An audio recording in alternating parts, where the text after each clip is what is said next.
Hi to all. ఈరోజు మనం అంజూరా చెట్టును ఎలా సాగు చేయాలో మనం తెలుసుకుందాం. ఈ అంజూరా పండు మనం నేరుగా తినడానికి కాక ఎండబెట్టిన తర్వాత చక్కెర ద్రావణంలో వేసి నానబెట్టి మనకు నిల్వ చేసుకుని కూడా మనం ఈ అంజూరాన్ని వాడుకోవచ్చు. ఈ అంజూరా పండు నుంచి మనం జామ్ కూడా తయారు చేయడానికి ఉపయోగిస్తారు. ఈ అంజూరా ఆకులను పశువులకు ఆహారంగా కూడా మనం ఉపయోగిస్తారు.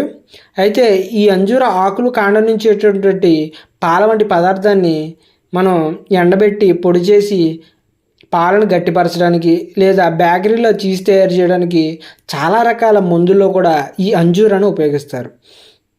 అయితే ఈ మంజూరా అనేది మనం 10 నుంచి 20 డిగ్రీల ఉష్ణోగ్రత ఉన్నా కూడా ఇది తట్టుకోగలదు.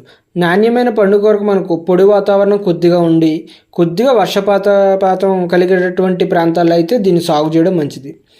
అయితే కాయలు పక్వానికి వచ్చే సమయంలో మనకు వర్షాలు ఉన్నట్లయితే కుంకుమ తెగులు అనేటటువంటిది వస్తుంది. దాని ద్వారా నాణ్యత అనేది తగ్గి కాయ పగిలే అవకాశం ఉంటుంది. ఈ కుంకుమ తెగులు ఏంటి, దాని నివారణ ఏ విధంగా చేపట్టాలో కూడా మన ఛానల్లో నెక్స్ట్ వీడియోలో మీరు తెలుసుకోండి.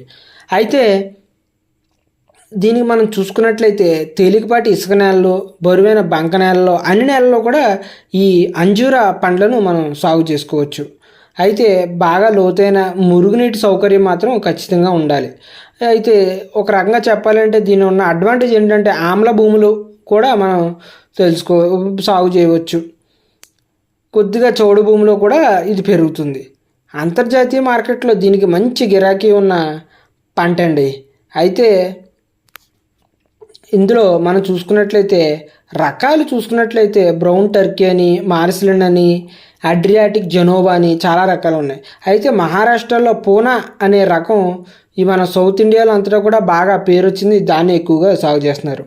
డయానా, దినకర్, బళ్ళారి రకాలు కూడా మనకు రీసెంట్గా సాగులోకి ఉన్నాయి.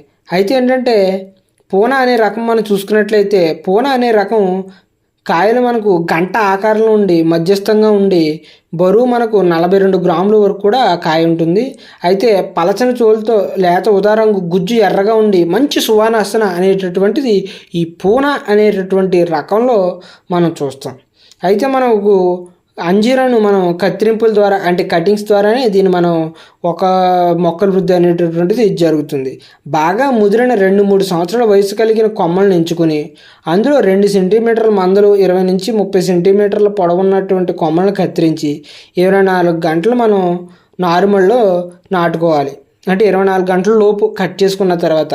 అంతేగాని ఊరెళ్తాం 3-2 రోజులు పోయేగిల్ని నాటుదామంటే మాత్రం పని అవుతుంది. 24 గంటల లోపు నాటుకోవాలి. నాటే ముందు మనం కొమ్మలకు బ్లైటాక్స్ పూసి మనకు కింద భాగాన్ని బాగా వేర్లు త్వరగా వచ్చి హార్మోన్ ద్రావణంలో ముంచినట్లయితే నారుమడి ఎక్కువగా వేర్లు వచ్చి బాగా నిలదొక్కుని మనకు మంచి దిగుబడులు అనేటటువంటివి వస్తాయి. మన ఛానల్లో నెక్స్ట్ వీడియోలో దీని గురించి మనం పూర్తిగా మరిన్ని వివరాలు తెలుసుకుందాం. అదే తెగుళ్ళ వివరాల గురించి కూడా మనం